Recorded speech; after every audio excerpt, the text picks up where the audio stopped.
It's funny how a single moment can unravel an entire life. One push was supposed to be a cruel joke, but the cyclist didn't know the dog was a veteran.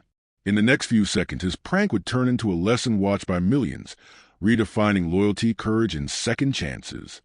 The salt-kissed air of the coastal town of Bayview Point was fresh and clean that afternoon. The sun warmed the wooden planks of the bustling seaside promenade.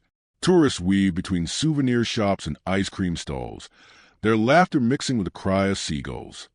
Near a popular smoothie bar called the Salty Kelp, a young girl named Maya guided her electric wheelchair along the wide path.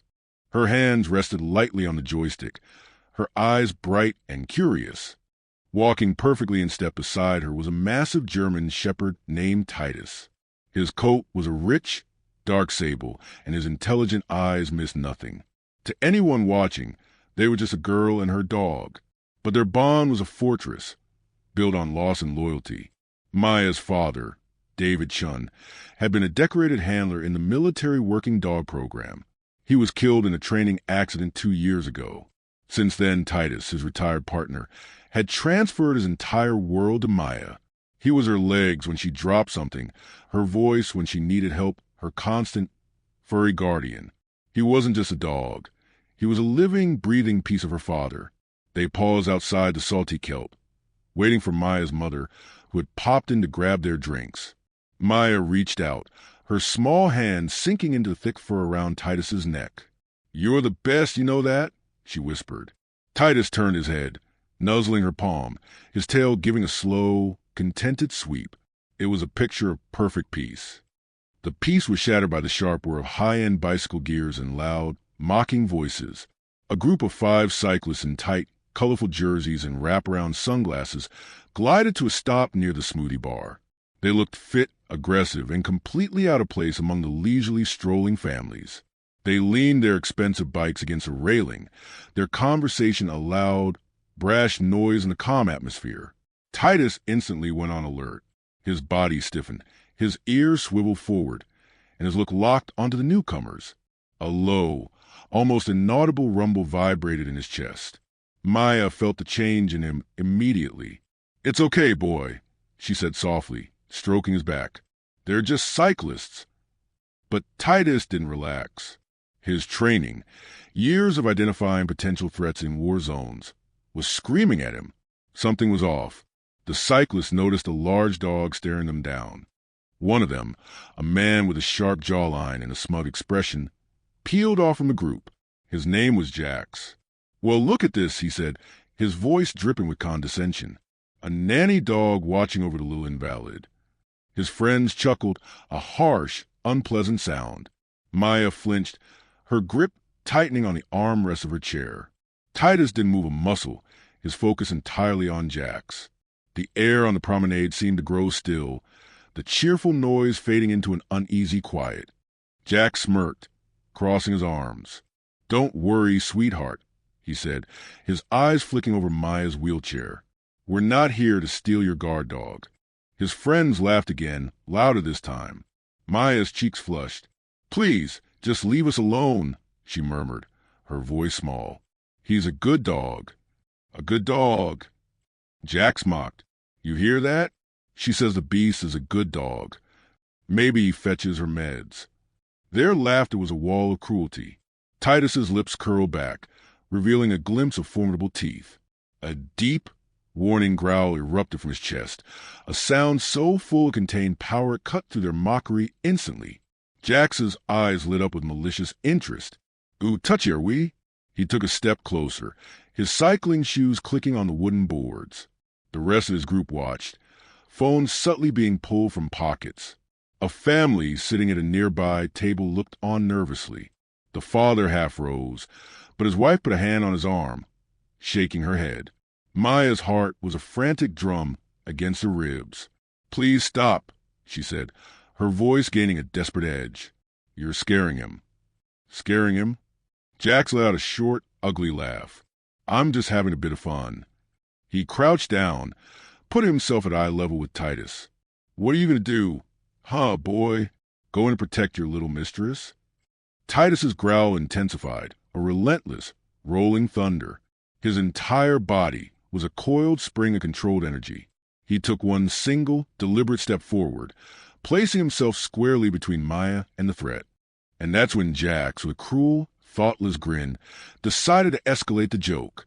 He lunged forward not at Maya, but at Titus, and shoved the dog hard in the shoulder with both hands. The force was brutal and unexpected. Titus staggered sideways with a sharp, pained yelp, his claws scrabbling for purchase on the smooth wood. The sound was sickening. A collective gasp rippled through the crowd. Maya screamed, and oh! Her cry was a raw, heartbroken sound that tore through the seaside air. She tried to move her chair forward, but her hands were shaking too badly to operate the controls. For a terrifying second, Titus lay on the ground, dazed. The cyclist's laughter was brief, cut short by the chilling intensity of the silence that followed. At Bonds Unspoken, we believe every story between a human and their animal companion deserves to be heard.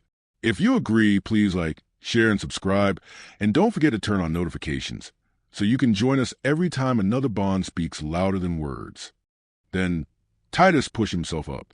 His breathing was heavy, his chest heaving. The shock and pain in his eyes were clear, but they were quickly being replaced by something else, a cold, focused, and utterly terrifying resolve. His eyes, now like chips of flint, locked back onto Jax. The laughter died in their throats. Jax's smug grin faltered. He took an involuntary step back. He had meant to push a dog, but he had just awoken a soldier, and from the shadow of the smoothie bar, a man who had seen that look before was already on his feet, moving with a purpose that promised this was far from over. The world shrank to the space between the cyclist and the dog. The playful seaside ambience was gone, replaced by a theater of tense silence. Jax stood frozen, his smugness evaporating under the heat of Titus's unblinking gaze. The dog wasn't barking, wasn't lunging. He was just standing, and that was somehow worse. His posture was ramrod straight, his saber bristling slightly along his spine. Every muscle was taut, not with the frantic energy of a scared animal, but with the poised, economical readiness of a soldier waiting for orders. Maya's tears traced clean paths through the light dusting of sea salt on her cheeks. "Titus," she whimpered, her voice thick with fear and concern for him. But when his eyes flicked to her for a fraction of a second, she saw it not blind rage, but a fierce, intelligent calculation. He was assessing, measuring the threat, his training overriding any base instinct for retaliation. The crowd, now a solid ring of onlookers, held its collective breath. Phones were raised, recording the scene that had shifted from a bullying incident to something far more profound. The click of a camera shutter sounded like a gunshot in the quiet. It was then that a man emerged from the shadowed entrance of the salty kelp. He moved with a calm, purposeful stride that cut through the tension. He was in his late 50s, with a weathered face and a steady gaze that missed nothing. His name was Caleb Harris. He had been sipping an iced tea at a corner table, a retired man, enjoying the view. But the moment he heard the specific timbre of Titus's growl, his posture had changed. He'd spent too many years in the company of working dogs not to recognize the sound of disciplined aggression. "The show's over," Caleb said, his voice a low, authoritative baritone that demanded attention without needing to shout. He didn't look at the phones or the gaping faces. His eyes were fixed on the tableau of Jax and Titus. Jax, startled by the interruption, spun around. His bravado, momentarily shaken, came rushing back. "And who are you? The dog's manager?" he sneered, trying to rally his friends, who were now looking increasingly uneasy. Caleb ignored him. His focus was entirely on Titus. He saw the perfect balanced stance, the low center of gravity, the way the dog's weight was distributed evenly on all four paws, ready to move in any direction. He saw the controlled breathing, the intense focus. This wasn't a pet. This was a professional. "You need to back away," Caleb said, his tone leaving no room for argument. He took a measured step closer, not to Jax, but to Titus, his movement slow and non-threatening.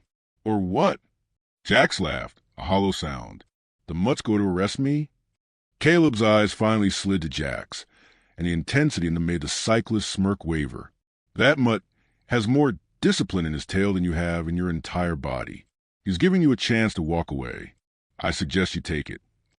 To test his theory, to confirm what every fiber of his being was telling him, Caleb turned slightly toward Titus. He made sure his voice was calm, clear, and directive. "Titus, sit." The effect was instantaneous. In one fluid motion, Titus lowered his hindquarters to the wooden boards, his posture remaining perfectly upright, his eyes never leaving Jack's. The obedience was so absolute, so immediate, it drew a wave of murmurs from the crowd. "He's trained," a woman whispered loudly. "That's a command." "He's a police dog," a teenager added, his phone zooming in. Jack's confidence cracked. The sight of the formidable animal responding with such robotic precision was unnerving. This wasn't part of the script. Bullied dogs were supposed to cower or attack wildly. They weren't supposed to obey quiet commands from strangers in the middle of a confrontation. "See," Jack said, trying to salvage his pride, his voice less steady now. "He's all show. The old man's got him on a verbal leash." Caleb took another step, now placing himself partially between Jack's and Maya's wheelchair. That verbal leash is the only thing stopping him from doing what he was trained to do. He's not a pet you kicked, son. You assaulted a military asset. The word military landed with a new weight. The murmurs grew louder. Jax's friends were now actively trying to disengage. "Jax, man, let's just go," the woman with the ponytail urged, her voice low and anxious. But Jax was trapped not by Titus, but by his own wounded ego. The eyes of the crowd, the recording phones, the sheer public nature of his humiliation, fed a reckless fire inside him. He couldn't back down. It would be an admission of defeat, and his pride couldn't stomach it. A military asset? Jack scoffed, forcing a laugh. "Right, and I'm a Navy SEAL." He took a sudden, jerky step forward, a fake lunge toward Maya's chair, intending to provoke a reaction, to prove the dog was all bluff. It was the worst mistake he could have made. Titus moved. It wasn't a wild, snarling charge. It was a burst of breathtaking efficiency. He didn't aim for Jax's throat or limbs. He launched forward, driving his shoulder into the man's midsection with enough force to knock the wind from his lungs. As Jack stumbled backward, off balance, Titus's jaws closed with surgical precision around the man's forearm, not biting down, but clamping firmly over the sleek fabric of his cycling jersey, applying pressure without breaking the skin. Jax cried out in shock and pain as he was forced down onto the planks.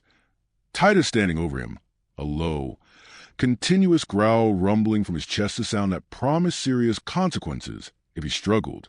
The entire takedown took less than 3 seconds. Gasps and shouts erupted from the crowd. "He didn't bite him. He's just holding him," someone yelled. Caleb was already there. "Titus, release." Immediately, Titus opened his jaws and took 2 steps back, resuming his alert stance beside Maya's wheelchair as if nothing had happened. His chest was heaving slightly, but his eyes were clear and focused. The control was chilling. Jax lay on the ground, clutching his arm, his face a mask of shock, pain, and utter humiliation. The reality of the situation crashed down on him. He hadn't been humbled by a dog. He'd been neutralized by a highly trained soldier. The crowd's murmurs were no longer just shocked. They were admiring, almost reverent. Caleb looked down at him, his expression unreadable. "I told you he was giving you a chance," he said quietly. "That was your warning." But as the sound of approaching sirens cut through the coastal air, the warning was over. But the sirens weren't just bringing consequences for Jax. They were about to reveal a secret that would shock everyone watching. The wail of the sirens wasn't just a sound.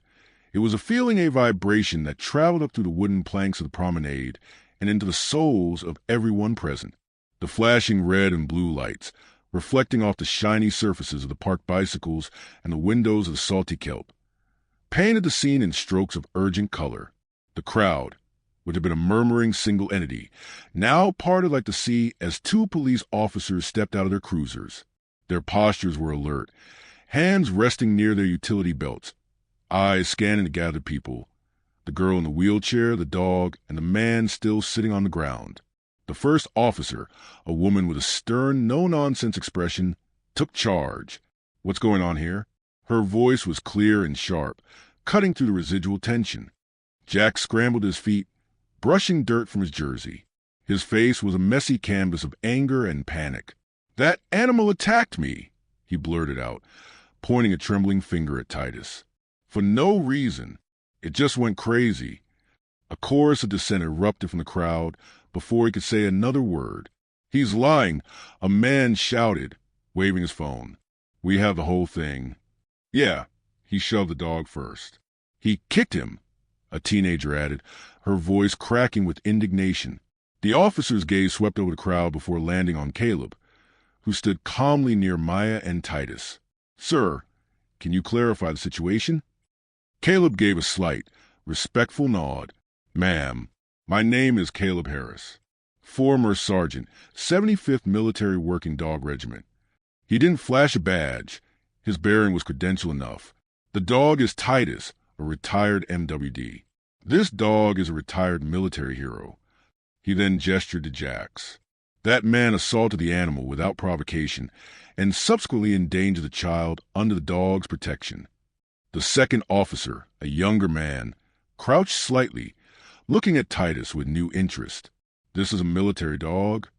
"One of the best," Caleb affirmed, his voice filled with quiet pride. "Served 2 tours. His discipline is the only reason that man isn't on his way to the emergency room. The takedown was a controlled maneuver." The female officer turned her attention back to Jax, her eyes hardening. "Is that true? You assaulted a service animal." Jax spluttered, his bravado crumbling under the weight of official scrutiny.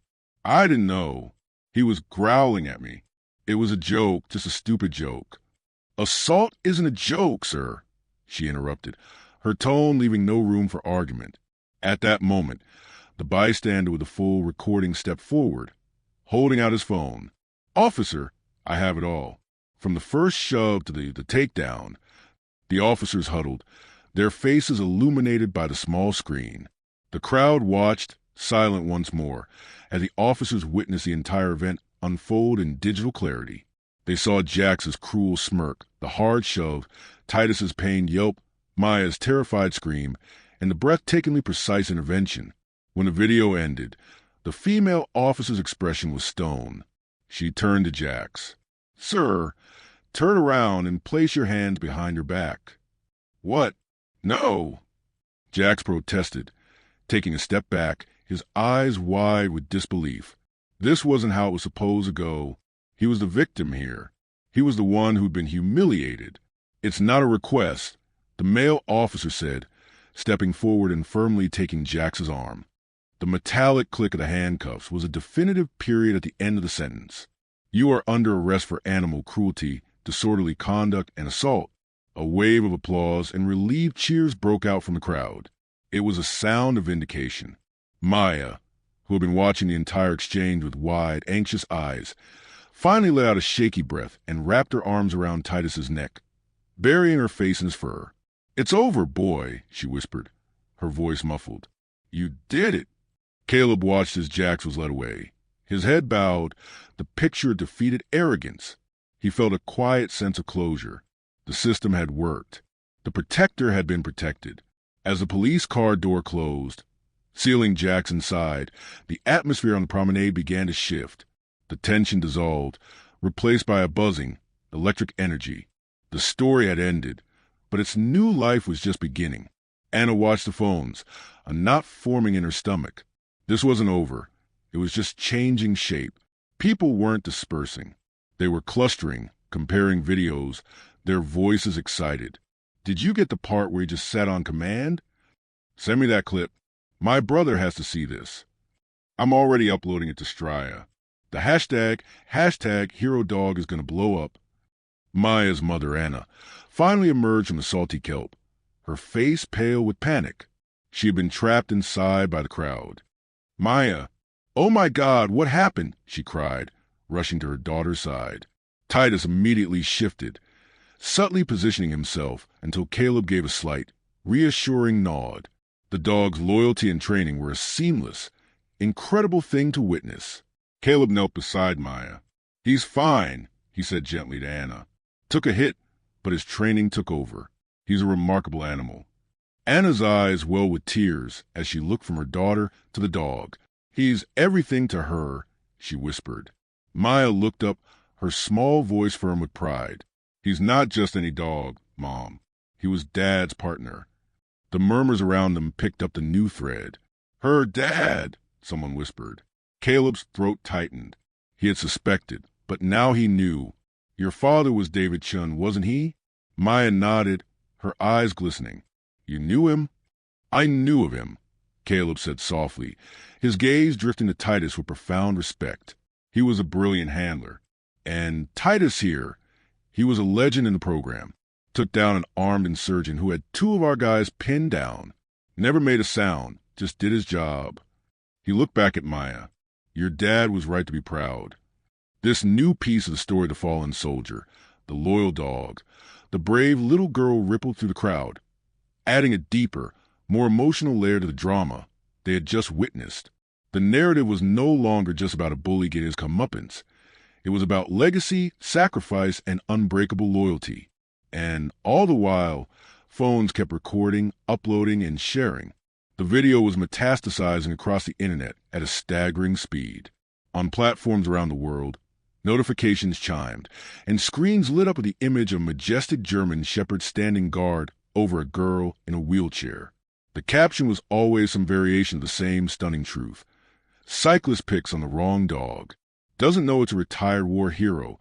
Asterisk, asterisk. But as Titus rested his head on Maya's lap, oblivious to his growing fame, the man in the back of the police car was just beginning to understand the true scale of the hole he had dug for himself. The inside of the police cruiser was a silent, sterile world. The scent of antiseptic and old vinyl filled Jax's nostrils, a stark contrast to the salt and sunshine he left behind on the promenade. He stared at his reflection in the reinforced window-way pale, hollowed-out version of the man he'd been an hour ago.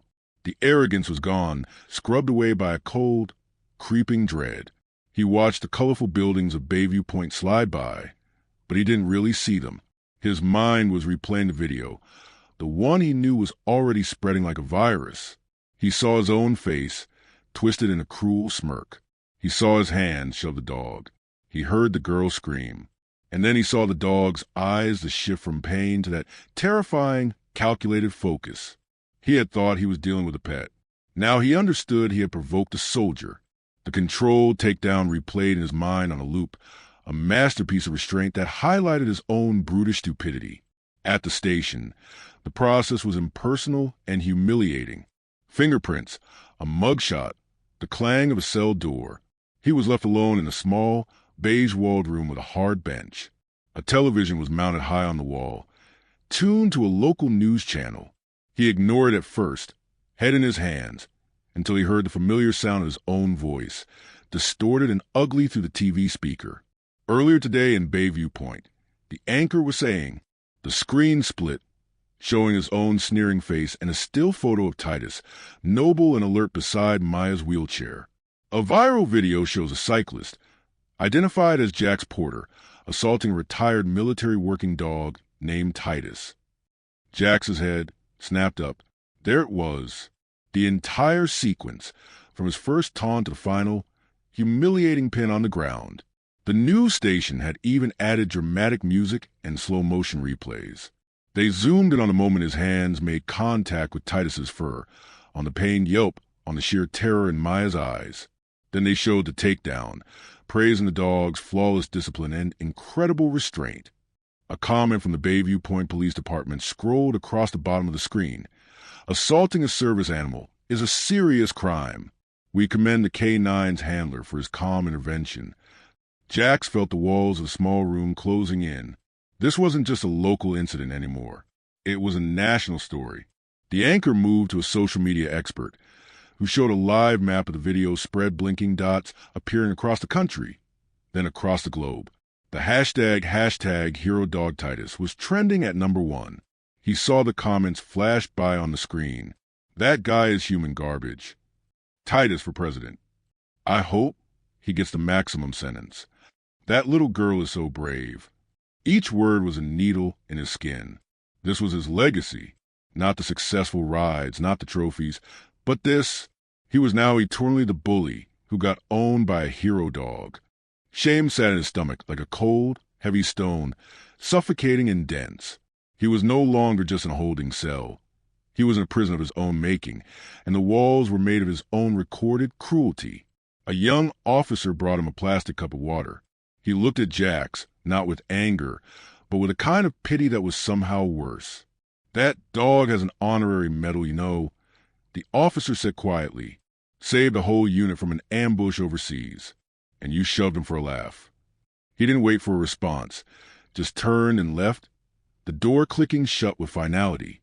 Jack slumped back on the bench. The image of Titus and Maya, happy and safe, filled the television screen again. He thought of the dog's gentle nudge to the girl's hand after the chaos, a gesture of pure love. He thought of his own empty, performative life, built on ego and intimidation. The contrast was so stark it was painful. For the first time in his adult life, Jax Porter felt genuine, unadulterated regret. It wasn't about the arrest or the potential jail time or even the public shame. It was about the profound wrongness of his actions. He had targeted innocence and loyalty, and he had been utterly dismantled by it. The truth was a mirror, and he could no longer avoid his reflection. Meanwhile, in the Chun household, Anna and Maya huddled on the sofa, watching the same news report on their tablet. Maya's eyes were wide as she saw the moment of the shove play out on the national news. "It's everywhere, Mom," she whispered, her voice small. Anna put a protective arm around her. "I know, honey. I know." As night fell over the city, Jax sat in the dim light, a plan beginning to form in his mind, not of revenge, but of redemption. It was a desperate, fragile hope, but it was all he had left. The phone wouldn't stop ringing.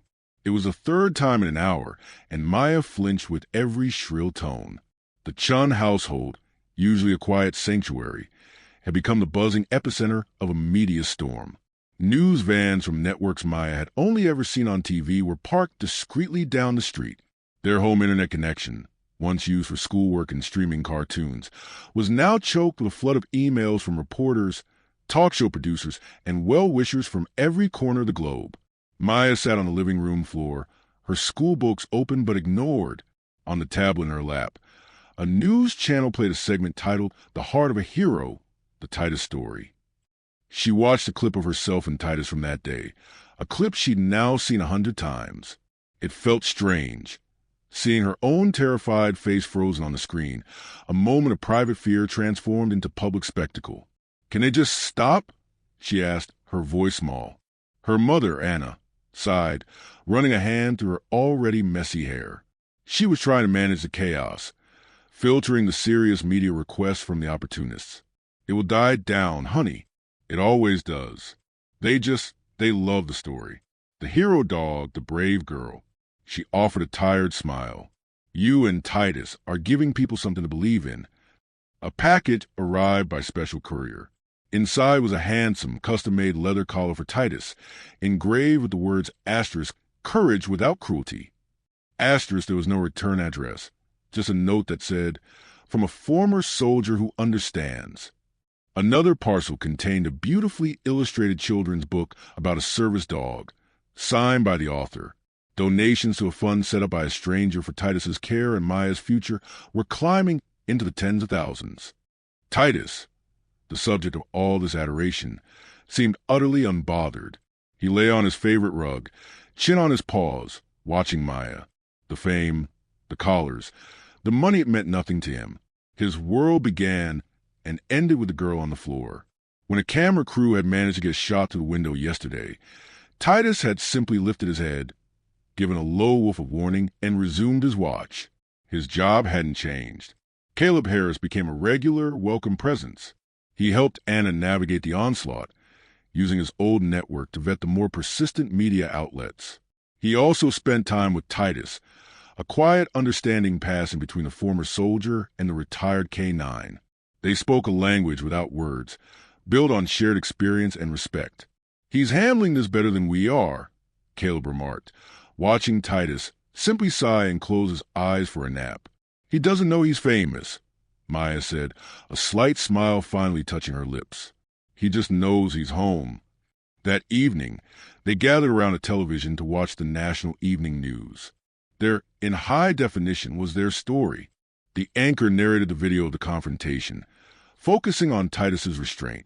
Then the screen cut to a live interview with a retired K-9 unit commander who dissected the takedown with professional admiration. What we are seeing here is not aggression. It is the pinnacle of training and temperament, the commander said. This dog assessed the threat, neutralized it with minimal force, and disengaged on command. He protected his charge without succumbing to rage. It's a lesson in discipline that transcends species. Hearing it put so clinically, so respectfully, made the event feel different to Maya. It wasn't just a scary thing that happened anymore. It was a demonstration of everything her father had taught Titus, a living legacy of his work. A deep, swelling pride pushed aside some of her anxiety. He's saying Titus didn't get angry. He just did his job perfectly. Anna translated softly, ensuring the key takeaway was clear for everyone. Later, as Anna tucked her into bed, Maya looked at her mother, her eyes serious in the dim light. "Mom, are we safe now?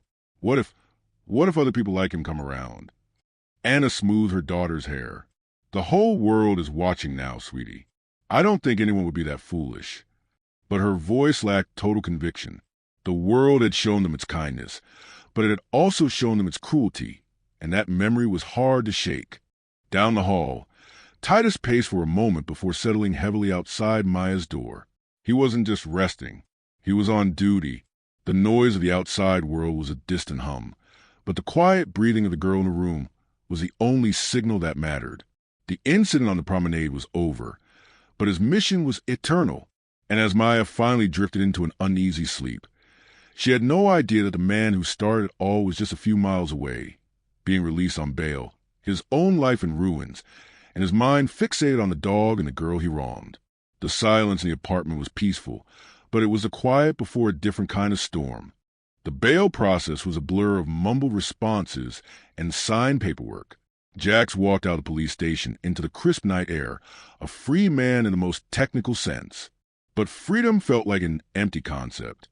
The world outside was the same streets, the same moon, but he was irrevocably different.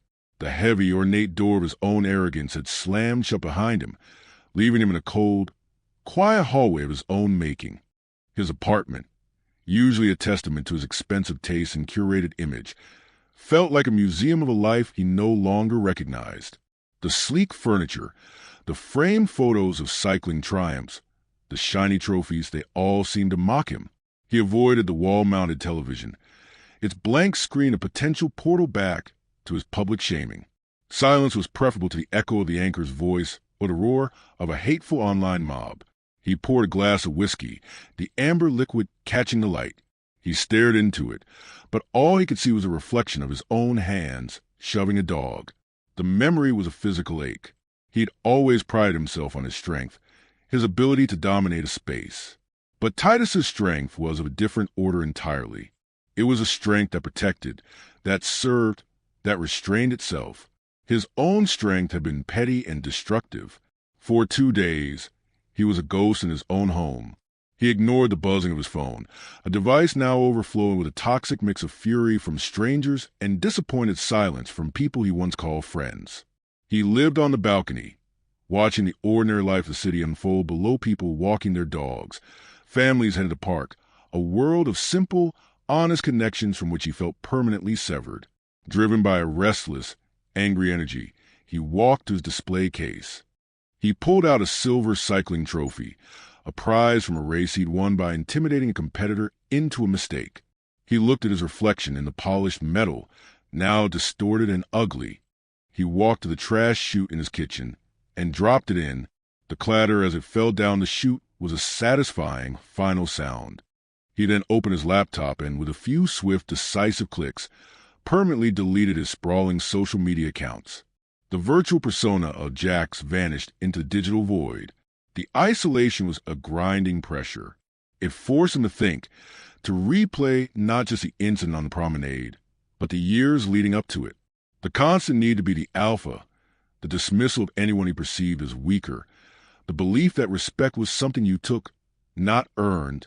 He saw now that it was all a performance, a fragile shell that had shattered the moment a German, Shepard refused to be intimidated.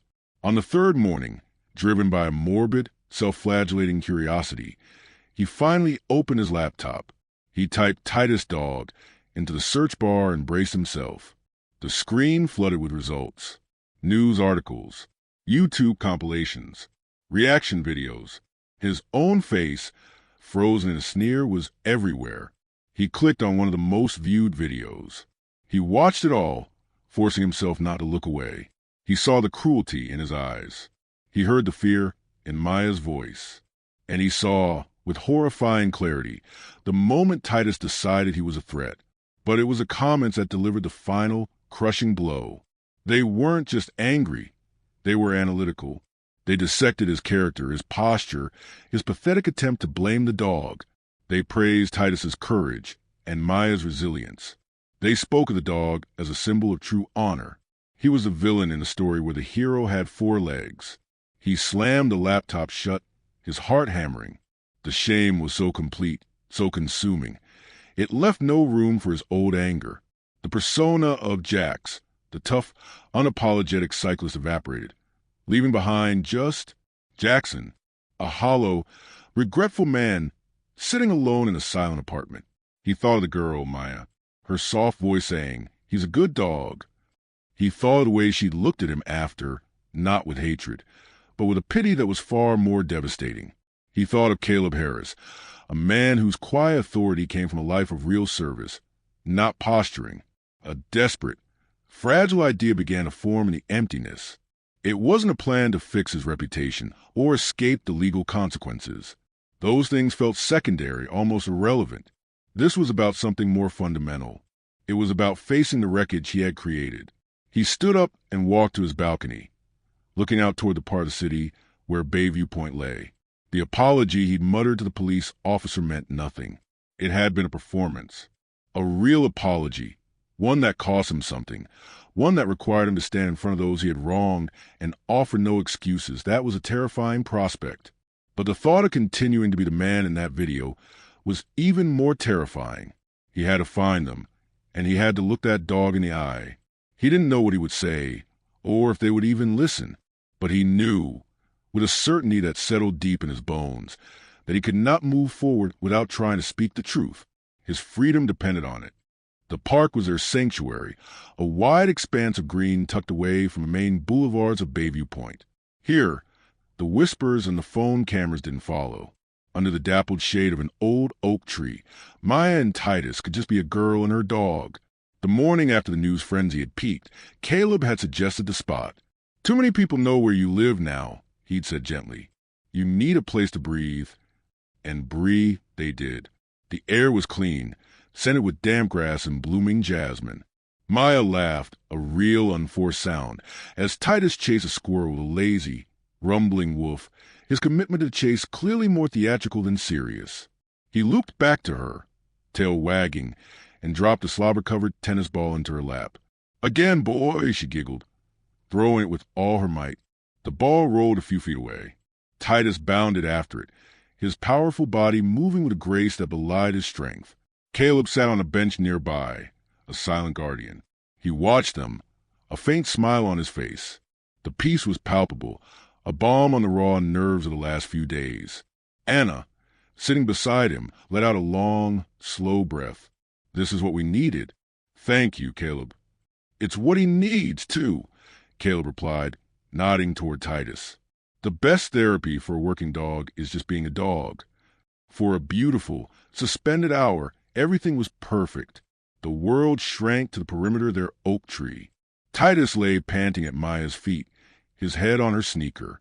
Caleb and Anna spoke in low tones about mundane things, the weather, a new bakery that had opened. The trauma of the promenade began to feel distant, a bad dream fading in the morning light. But peace, they were learning, was a fragile thing. The first sign was Titus. His head came up from Maya's foot, his ears pivoting forward like radar dishes. A low, questioning whine vibrated in his throat. He wasn't tense, not like before. He was alert, curious. Maya felt the change immediately. "What is it, Titus?" Caleb followed the dog's gaze. Down the path, a figure was walking toward them. Not striding, not biking, just walking. Slowly, As he got closer, the details resolved. It was a man in a simple gray t-shirt and jeans, not cycling gear. He held a motorcycle helmet under his arm. His head was bowed, his shoulders slumped. Caleb was on his feet in an instant, his body shifting into a protective stance. Anna's hand flew to her mouth. Maya's breath hitched. She recognized him. It was a cyclist. Jax. Titus rose to his feet. He didn't growl. He didn't bark. He simply placed himself squarely in front of Maya's wheelchair, his body a solid, living barrier. His eyes were fixed on the approaching man, watchful and intense. But the fury from the promenade was gone. This was a different kind of vigilance. Jack stopped a good 20 feet away. He didn't look at Caleb's hardened expression or Anna's terrified one. His eyes were locked on the dog, and then, slowly, they shifted to the girl behind him. He looked broken. The arrogance was completely gone, sandblasted away by shame and regret. He looked like a man who hadn't slept in days. He slowly, deliberately raised his empty hands, showing he meant no harm. The helmet dangled from his fingers. His voice was rough, barely a whisper. He cleared his throat and tried again. I'm not here to cause trouble. Caleb took a single step forward, a human wall mirroring the canine one. You've caused enough, he said, his voice low and dangerous. You need to leave. Now. But Jax didn't move. His eyes were still on Maya, pleading desperate. I know I do. He swallowed hard. I had to come. I had to see. His words failed him again. He looked down at the ground, gathering himself. The park was utterly silent. No bird sang. The wind seemed to hold its breath. The only sound was a faint, rhythmic thump of Titus's tail against the grass. It wasn't a wag of excitement or aggression. It was a slow, measured beat, as if the dog was processing this new, non-threatening version of the man he had taken down. Jax took one hesitant step closer, then another, closing the distance to about 10 feet. He stopped, his gaze dropping to Titus. The dog's eyes were unblinking, his posture unwavering, but he hadn't advanced. He hadn't issued a warning. He was just waiting. And in that silence, under the watchful eyes of a soldier in AK-9, Jax found the words he came to say. His voice was raw, stripped bare of all pretense. I was wrong, he said, the words simple and devastating. What I did, it was cruel and cowardly. He finally looked at Maya, his eyes glistening. I'm so sorry I scared you. Then his eyes returned to Titus. And I'm sorry I hurt you. He didn't offer excuses. He didn't say he didn't know. He just stood there, offering his apology like a raw, bleeding thing, and waited for their judgment. The ball was no longer in his court. It had rolled, silently, to the paws of the dog he had kicked and the small, brave hands of the girl he had terrified. The apology hung in the air between them, a fragile, tangible thing. For a long moment, no one moved. No one spoke. The world was reduced to the five of them in that sun-dappled clearing. The terrified mother, the protective soldier, the remorseful man, the watching girl, and the dog who held all the power. Caleb's stance remained rigid, his eyes narrowed, every instinct warning him not to trust this sudden change of heart. Anna's hand was pressed against her chest, as if to calm her racing heart. She looked from Jax's broken posture to her daughter's face, searching for any sign of renewed fear. But Maya was just watching Titus. The German shepherd had not moved from his protective position in front of her wheelchair. His head was tilted slightly, his ears still up, his gaze fixed on Jax. The low, steady thumping of his tail against the grass was the only sound. It was not a welcome, but it was not a threat. It was a question. Jax remained frozen, his hand still slightly raised. He was staring at Titus, waiting for a sign, for any signal from the animal he had wronged. He knew that any movement, any sudden gesture, could be misinterpreted. His fate in this moment rested not with the humans, but with the dog. Then Titus took a single step forward. It was not a lunge. It was a slow, deliberate placement of one paw in front of the other. He moved until he was just a few feet from Jax, then stopped. His nose twitched, sampling the air, reading the scent of the man. The sweat of fear the absence of aggression, the bitter tang of shame. Jax held his breath. He could see the powerful muscles in the dog's shoulders, the intelligence in the dark, observing eyes. He forced himself to remain perfectly still, to show no fear, no challenge. He was a supplicant before a judge. Slowly, ever so slowly, Titus lowered his head and sniffed Jax's dangling hand. The sound of his inhale was loud in the silence. Jax's fingers trembled, but he did not pull away. Then it happened. Titus nudged his broad, wet nose against Jax's knuckles. It was a single firm but not forceful push, a nudge of investigation, a nudge of assessment. And then he did it again, softer this time.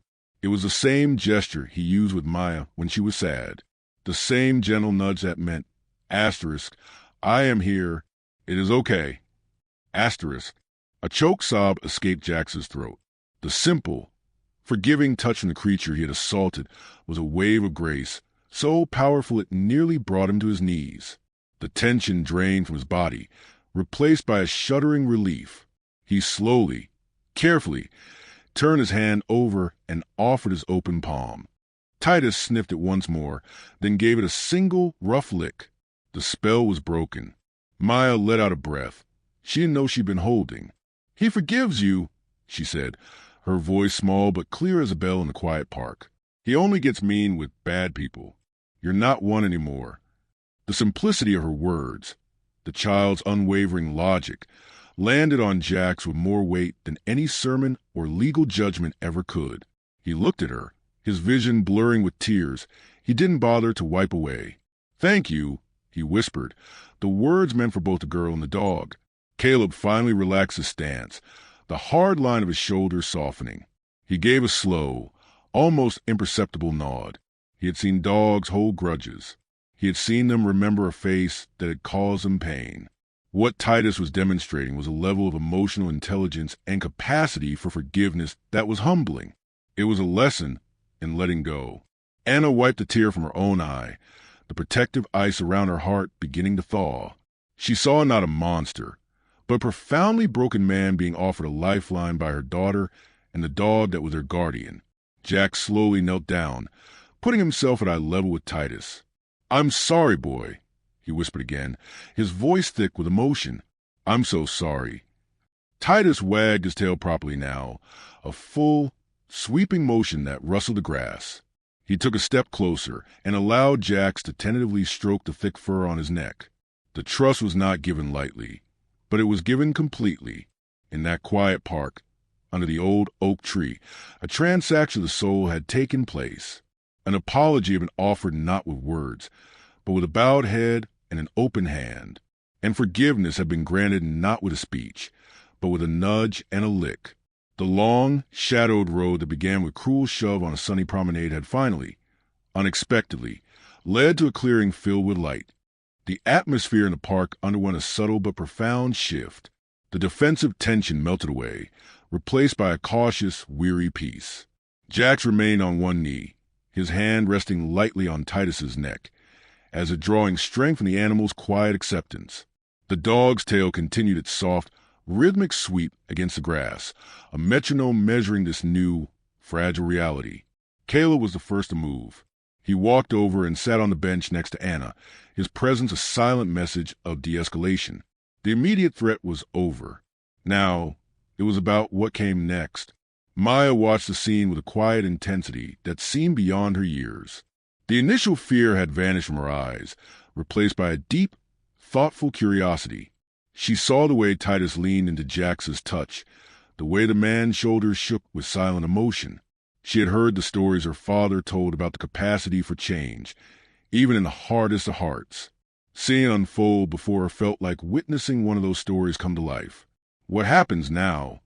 Anna asked, her voice low, directed at Caleb. That's up to him, Caleb replied, his gaze fixed on Jax. And up to you, Jax heard the exchange. He slowly rose to his feet, wiping his eyes with the back of his sleeve. He looked older, the sharp, arrogant lines of his face softened by remorse. He turned to Anna and Maya. The legal stuff, the court date, I'll face all of it, he said, his voice steadier now. I'm not running from it. But that's not why I'm here. He took a deep breath. I need to make it right. In any way I can. He looked at Maya's wheelchair, a painful understanding dawning in his eyes. I was so wrapped up in my own nonsense, I didn't see a person. I saw a prop for my joke. I'm sorry. Maya nodded slowly. It's okay, she said. And in that moment, for her, it genuinely was. An idea, simple and clear, formed in Jax's mind. You come here to get away from the crowds, right? He asked. Caleb gave a curt nod. It's become difficult at their home. Jax looked around the park, then back at the path he'd come from. I know the city, the quiet spots. I know a back route to a secluded pond they'd love. Let me show you, and I'll make sure no one follows us. It was a small offer, a practical one, but it was something tangible, a first step. Caleb studied him for a long moment, then looked at Anna, deferring to her. This was her family, her decision. Anna watched the way Jax looked at her daughter not with pity or guilt, but with newfound respect. She saw the raw honesty in his apology and the practical nature of his offer. It wasn't grandstanding. It was useful. We could use a scout, she said finally, a tentative acceptance in her voice. A look of profound relief passed over Jax's face. It was more than he had dared hope for. For the next hour, they didn't talk about the past. They talked about the present. Jax pointed out a lesser-known path that led to a secluded pond. Caleb shared a story about Titus's love for swimming. Maya laughed as Titus, hearing the word swim, perked up his ears and whined with excitement. Jax even tentatively asked Maya about her school, her interests, listening to her answers with a focus he'd never given another person. It wasn't a friendship, not yet. It was a truce. A ceasefire built on a foundation of brutal honesty and unexpected forgiveness.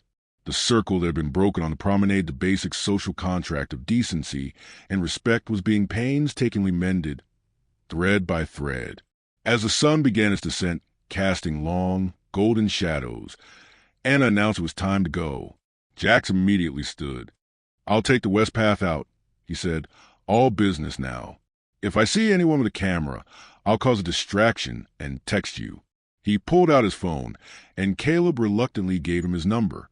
As Maya turned her wheelchair to leave, she looked back at Jax. Will you come back? She asked. The question hung in the air.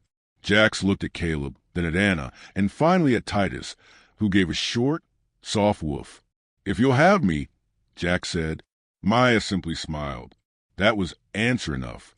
He watched them disappear down the path, Titus trotting faithfully beside the wheelchair, Caleb a solid presence behind them.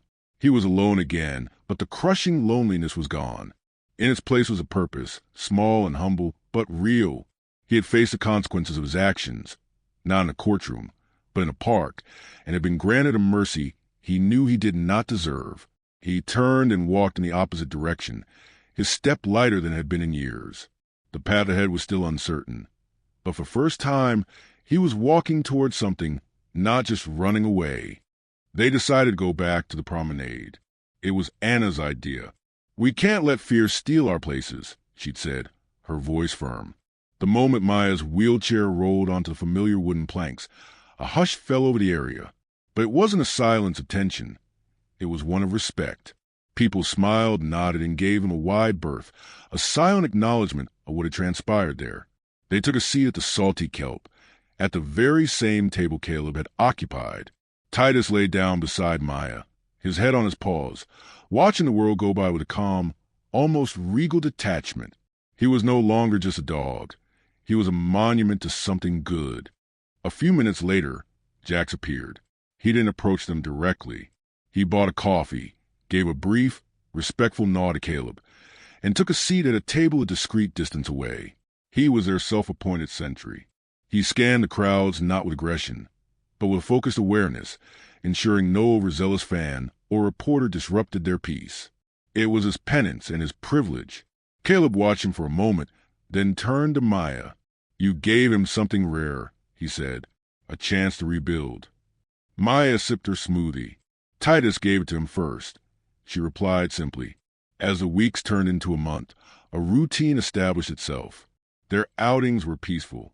Jax was a constant, quiet presence in the background. He and Caleb began exchanging a few words, first about the weather, then about the best bike trails, and eventually about life. Caleb became a reluctant mentor, his no-nonsense wisdom a guiding force for Jax's fractured ego.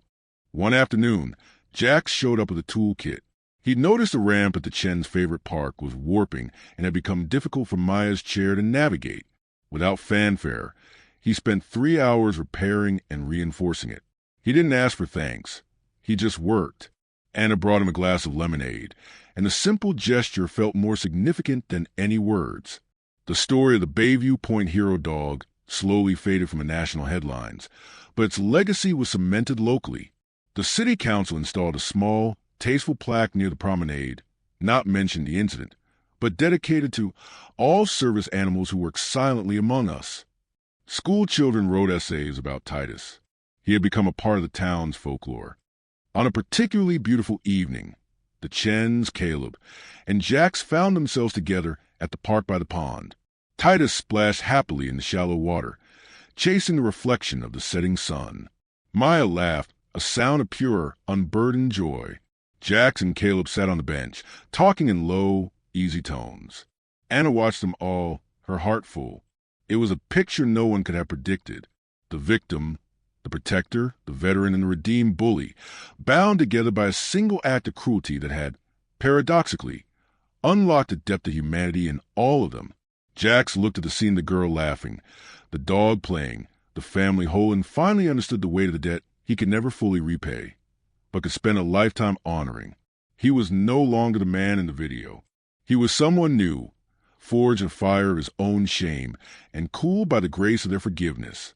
Titus emerged from the pond, shook water all over everyone, and trotted over to Jax, dropping a wet, slimy stick at his feet. His tail wagged, his eyes bright with invitation. Jax picked up the stick and threw it. Titus bounded after it with a joyful bark. It was just a game of fetch. But to the people watching, it was everything. It was a final seal on a promise kept, a circle closed, a wound healed. The past was not forgotten, but it no longer held them prisoner. They had found their new normal, and it was built on a foundation stronger than any of them had ever known, a foundation of second chances, forged in the unlikeliest of fires. But the loudest scars from that day weren't the ones you could see. The new normal was a delicate ecosystem, and like any ecosystem, it had its seasons. There were days of golden sunshine, like the one by the pond, and then there were the days when the clouds gathered without warning. It started subtly. Maya began having trouble sleeping. She'd wake in the middle of the night, her heart pounding, convinced she heard the sharp whir of bicycle gears or the echo of angry laughter. During the day, she'd flinch at sudden movements, her gaze often drifting toward the street, a faint line of worry etched between her brows. The brave face she wore for her mother and for Jax was beginning to crack. Titus sensed it first, of course. His watchfulness intensified. He followed her from room to room, lying not just near her, but pressed against her wheelchair or the side of her bed, a living, breathing, weighted blanket. When she jolted awake from a nightmare, he was already there, licking her hand until her breathing slowed, his steady presence pulling her back from the edge of panic. Anna watched the silent struggle with a growing ache in her chest. She had hoped for forgiveness, and the new routine had healed the wound. But some trauma sinks deep, hiding in the bones, and reveals itself only when the adrenaline has faded. She's not talking about it. Anna confided in Caleb during one of their now regular phone calls. She puts on a smile, but she's jumping at shadows. The mind processes things in its own time, Caleb replied, his voice calm and certain. The body remembers what the mind wants to forget. It's a normal response to an abnormal event. It was Jax, however, who witnessed the most telling sign. He was walking with them through a quiet neighborhood park, acting as their advance scout, when a group of teenagers on loud, rattling skateboards zipped past. The noise was sudden and abrasive. Maya froze. Her hands clenched the armrest of her chair, her knuckles turning white. Her breath hitched, and she looked down, trying to make herself small. It was a fleeting moment, over in a second, but Jack saw it. He saw the ghost's own actions reflected in her fear. The casual noise of the city had become a trigger. The sight hit him with the force of a physical blow. His apology, his attempts to help it, all suddenly felt superficial. He had been patching the surface while the foundation was still cracked. He realized that making things right wasn't just about repairing ramps or keeping reporters away. It was about helping her feel safe in the world again, a world he had made terrifying. That evening, he didn't just leave after seeing them home. He asked Anna if he could come in for a moment. In the Chen's living room, he spoke directly to Maya. "The skateboards today," he began, his voice low and earnest. "They scared you." Maya looked down, embarrassed, and nodded silently. "I get it," Jack said, "and I'm sorry that because of me, normal sounds aren't normal for you right now." He took a deep breath. "I was watching Titus with you the other day. When you got quiet and sad, he nudged your hand and then pushed his head under it. What if we trained him to do that on purpose? When you get scared by a noise, that could be his job. Not to be scary, but to be a signal, to remind you that you're safe right now." The idea was a lifeline. It was proactive. It was practical. It gave Jax a concrete way to help heal the invisible injury he had caused. The next day, they began in the Chen's secure backyard. Caleb took the lead, using gentle commands and positive reinforcement. Jax became the trigger, creating controlled, unexpected noises. Book dropped on the patio, a sudden clap at a low intensity. The moment Maya showed the slightest startle response, Caleb would give a quiet command. Titus, after a few repetitions, learned to respond by immediately nudging her hand and laying his head in her lap, his steady weight and focused attention a direct counter to the spike of fear. It was slow, patient work, but they saw progress. The first time a distant motorcycle backfired and Maya flinched, Titus immediately nuzzled her hand without a command. She looked down at him, her tense shoulders relaxing, a real smile touching her lips. "Good boy," she whispered, her voice steady. Jax watched, a lump in his throat. He wasn't just fixing a ramp anymore. He was helping to rebuild a sense of security, brick by brick. He was learning that redemption wasn't a single event, but a daily commitment. And for the first time, he felt he was truly earning the second chance he'd been given. The path to healing was longer than he'd thought, but he was finally on it, walking beside them. The work in the backyard did more than just retrain Titus. It changed the group's dynamic entirely. Jax was no longer a bystander or a sentry on the periphery. He had become an active participant in Maya's healing, and in doing so, accelerated his own. The shared, focused goal forged a bond that small talk and casual outings never could. Caleb, seeing Jax's genuine commitment and knack for understanding the dog's cues, began teaching him more. He explained the psychology behind the training, the difference between obedience and true partnership. Jax listened with a rapt attention he'd never given any teacher or coach. He was learning a new language, one of patience, subtlety, and silent communication. One afternoon, as they sat on the Chen's patio after a training session, Jax voiced a thought that had been growing in his mind. This works," he said, gesturing between Titus and Maya. "This process, it's not just for them, is it? It's for me. It's the only thing that's ever made me feel." He struggled for the word. "Useful, not because I'm strong or fast, but because I'm careful. I'm paying attention." Caleb nodded, sipping his iced tea. That's the secret most people miss. Real strength isn't about force. It's about focus. It's about applying the right pressure at the right time for the right reason. You're learning that now. The ripple effects of this change in Jax began to spread. He started volunteering at a local animal shelter on the days he wasn't with the Chens. He didn't try to be a leader. He just followed instructions, cleaned kennels, and walked the anxious, older dogs that everyone else overlooked.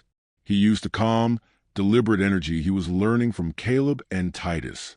One Saturday, Anna and Maya stopped by the shelter to drop off some old towels.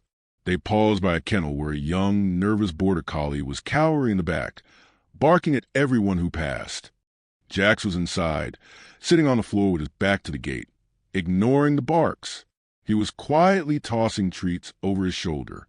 After a few minutes, the barking stopped. The dog crept forward, sniffed his back, and took a treat. Jax didn't move. He just kept tossing treats, his presence a quiet, non-threatening constant. Anna and Maya watched, sharing a proud, silent look.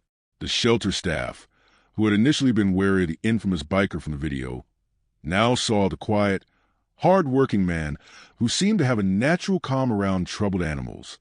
Meanwhile, Maya's confidence bloomed. The training sessions had given her a sense of agency. She wasn't just a passive victim of her fears. She and Titus were a team, actively working to overcome them. She started a blog, not about the incident, but about her life with Titus, about their training exercises, and about what it was like to see the world from a wheelchair. She wrote with honesty and wit that drew a small, dedicated following. She was reclaiming her narrative. The story of the cyclist and the hero dog was now old news, but a new, quieter story was being written in its place. It was a story visible in the way Jax now automatically scanned a room not for threats, but for potential stressors for Maya. It was visible in the easy way Caleb would hand Jax a dog leash or a tool, their communication often wordless. It was in a way Anna could now leave the room without a flicker of anxiety, knowing her daughter was protected by not one, but two guardians who had each, in their own way, been remade. They were no longer defined by a single, violent moment on the promenade. They were defined by the countless small, gentle moments that had followed by the patience of training, the quiet consistency of showing up, and the hard, unglamorous work of building trust where it had been broken. The past was not erased, but it was finally being integrated, its sharp edges smoothed over by the relentless, gentle flow of compassion and effort. The worst day of their lives had become the foundation for something none of them could have predicted. A family, forged not from blood, but from forgiveness and a shared commitment to heal. The last test of their new normal was waiting in a wood-panel courtroom. The summons arrived, a crisp, formal envelope that cut through the gentle rhythm they had established. Jax's court date was set. The reality of the legal system, temporarily held at bay by their personal healing, was now upon them. The charge of animal cruelty was a serious mark, one that carried the potential for fines and even jail time. Jax showed the letter to Caleb and Anna in the Chen's garden. His hands were steady, but his eyes held a grim resolve. "I'm going to plead guilty," he said without hesitation. "No arguments, no excuses. I am guilty." Anna looked at the document, then at him. "Your public defender might advise you otherwise," she said softly. "I don't care," Jax replied, his voice firm. "Trying to weasel out of it would make everything that's happened since the lie. It would disrespect you and Maya and Titus. I need to stand there and accept it." Caleb gave a slow, approving nod.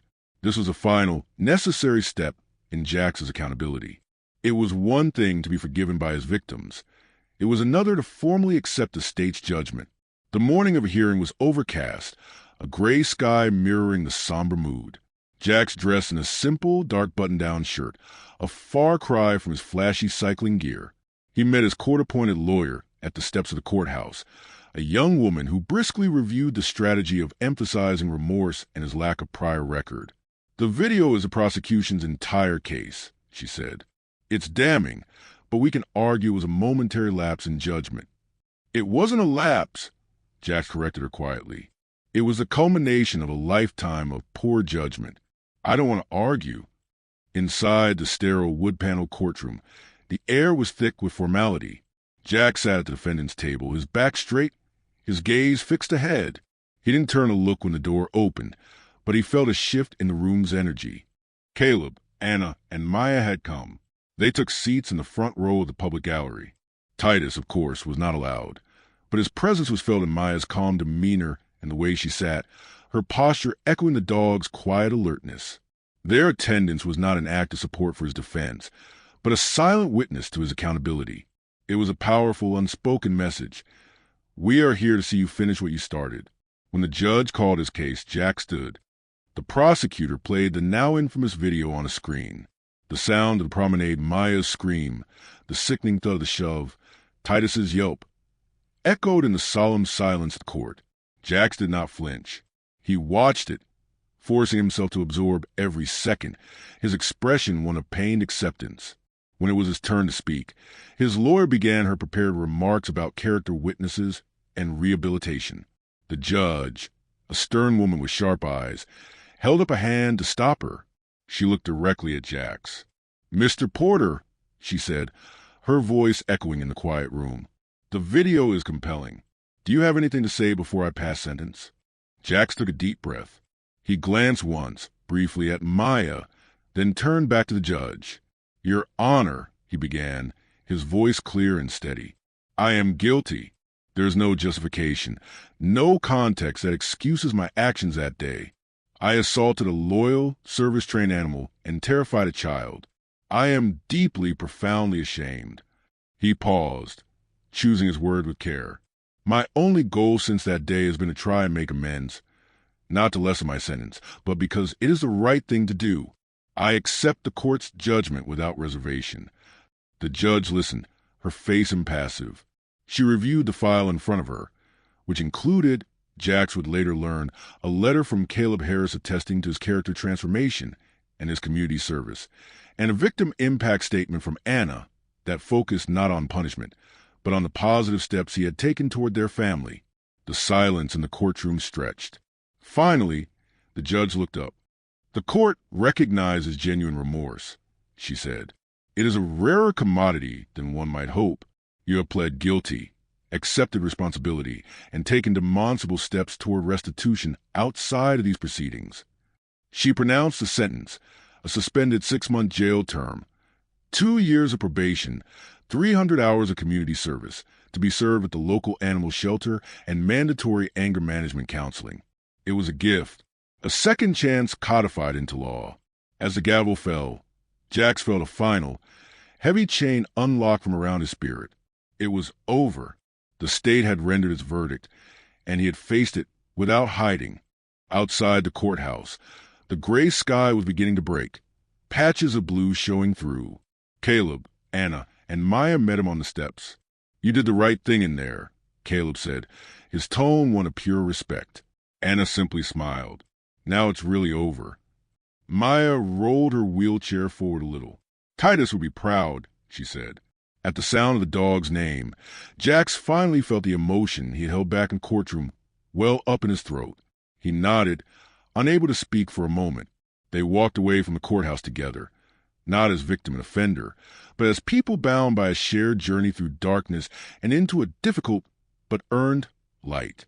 The law had spoken, but their hearts had already reached a verdict of their own weeks ago. Today was just the official seal. The past was now truly behind them. The future, for the first time, felt entirely their own. "We should all go to the shelter picnic," Caleb said. The suggestion landed in the middle of a comfortable silence in the Chen's living room. A public event. A crowd. It was the exact kind of situation they had been avoiding for months. Anna looked hesitant. "I don't know, Caleb. Is that wise?" "It's time," Caleb said gently but firmly. "You can't live in the shadows forever." And he nodded toward Jax, who was helping Maya with a homework assignment at the kitchen table. "Needs to be seen as who he is now, not who he was in that video." Jax looked up, his expression a mixture of fear and resolve. He knew Caleb was right. Hiding was a form of bondage. True freedom meant walking back into the world, openly and without shame. "It's okay, Mom," Maya said, her voice surprisingly steady. "We'll be together, and we have Titus." The day of the picnic was bright and clear. The park was filled with the sounds of laughter, barking dogs, and local bands. As their group Anna, Maya, Titus, Caleb, and Jax entered the grounds, a familiar hush fell over the area, but it was shorter lived than before. Whispers turned into nods. Stares softened into smiles. They found a spot under a large oak tree. Titus laid down in the shade, his calm presence a steady anchor. People began to approach, not with the aggression of the press or the morbid curiosity of onlookers, but with kindness. They thanked Maya for her blog. They complimented Titus. And, tentatively, a few shook Jax's hand, acknowledging his work at the shelter. The shelter director, a warm woman named Sarah, came over with a microphone. "Before we start the raffle," she said, her voice amplified across the field, "I'd like to say a special thank you to a volunteer who has shown extraordinary dedication this past month. He's shown us that every creature and every person deserves a second chance. Jax, would you come up here? Jax froze. This was not part of the plan. Public recognition was his old currency, something he had craved and used for validation. Now, the thought of it made his palms sweat. He looked at Caleb, who gave an encouraging nod. He looked at Maya, who smiled and gave him a thumbs up. He walked to the small stage, his heart pounding. As he took the microphone, he saw a sea of faces, some familiar, most not. He saw his old self, the one who would have lapped up this moment, and felt a sharp disconnect. "Thank you," he said, his voice slightly unsteady. I'm not here to be thanked. I'm here to thank all of you for the work you do, and to thank a family who taught me about real strength."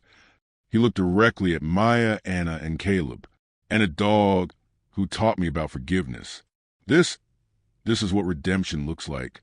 It's not pretty and it's not easy, but it's possible. He didn't give a grand speech. He simply spoke 3 sentences from the heart.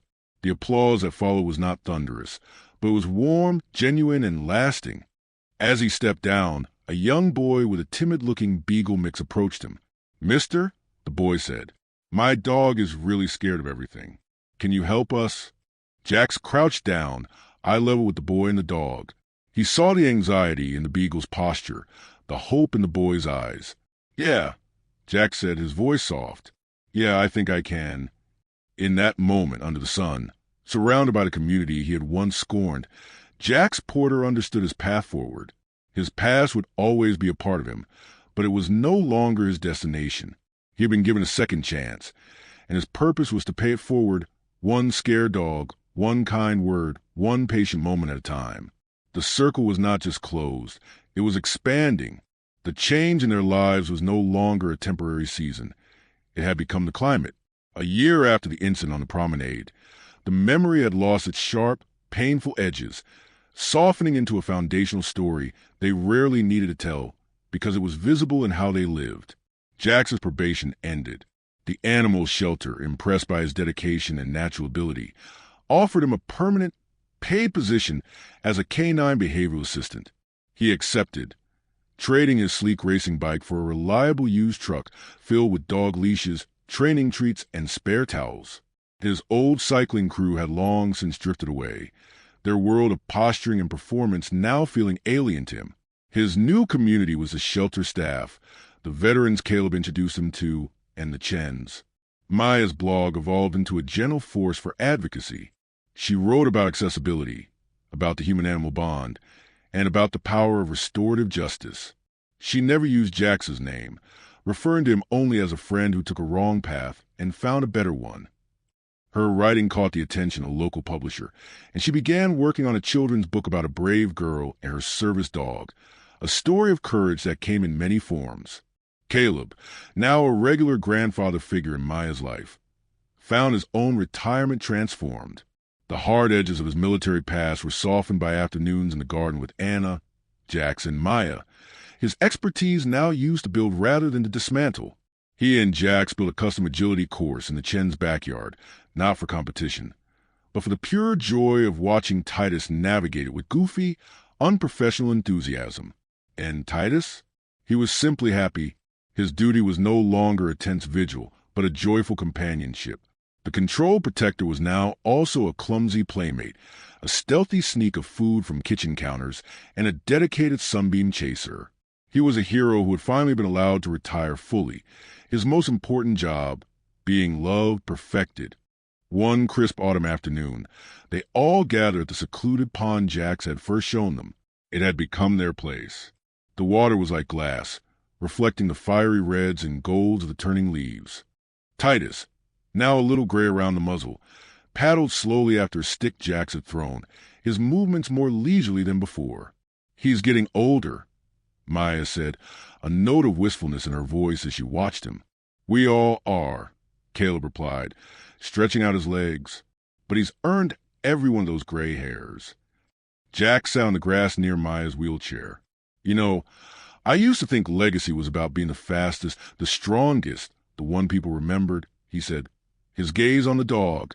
"Now I think it's about the quiet things, the ramps you fix, the scared dogs you calm, the trust you rebuild." Anna smiled, passing around a thermos of hot cider. "It's about the family you choose," she added softly. They sat in a comfortable silence, broken only by the sound of Titus shaking water off his coat and the distant call of a bird. The journey that had begun in violence and fear had circled around to this, a deep, unshakable peace. A few weeks later, a small package arrived for Jax at the shelter. It was from Maya. Inside was an advanced copy of her book, Titus and the Golden Afternoons. On the dedication page, she had written, "Asterisk for my friend. Thank you for helping us write a better ending. Asterisk." Jax had to close his office door and compose himself. He was not the hero of the story, and he was grateful for that. He was a character who had been lost and then found. That was more than enough.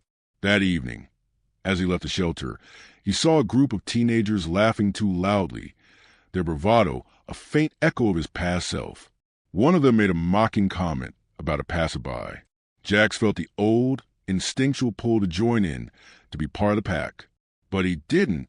Instead, he took a breath, remembered the weight of a dog's head in his hand, the sound of a child's forgiving voice, and the feel of a courtroom's quiet judgment. He walked over to the teens. "Hey," he said, his voice calm but firm. "Ease up. That's not strength." The ringleader looked at him, ready to challenge, but something in Jax's steady gaze gave him pause. The boy shrugged, muttered something, and the group moved on, their noise level noticeably lower. It was a small moment, insignificant in the grand scheme of things. But to Jax, it was everything. It was the proof that the change was real, that the lesson had been learned not just for one story, but for a lifetime. The legacy of a cruel joke and a dog's unwavering heart was not a viral video or a headline. It was a man who had learned to be kind, a girl who had learned the depth of her own courage, a veteran who had found a new mission, a mother who had witnessed the resilience of hope, and a dog, a good boy, who had taught them all that the strongest force in the world is not the power to destroy, but the courage to protect and the grace to forgive. The story was over, but their lives, rich with the quiet, beautiful work of being human, were just beginning. If stories like this touch your heart, don't forget to like, share, and subscribe to Bonds Unspoken. Every click helps us share more incredible moments that celebrate the bond between humans and animals. And be sure to turn on the notification bell so you never miss a story that reminds us what true loyalty feels like.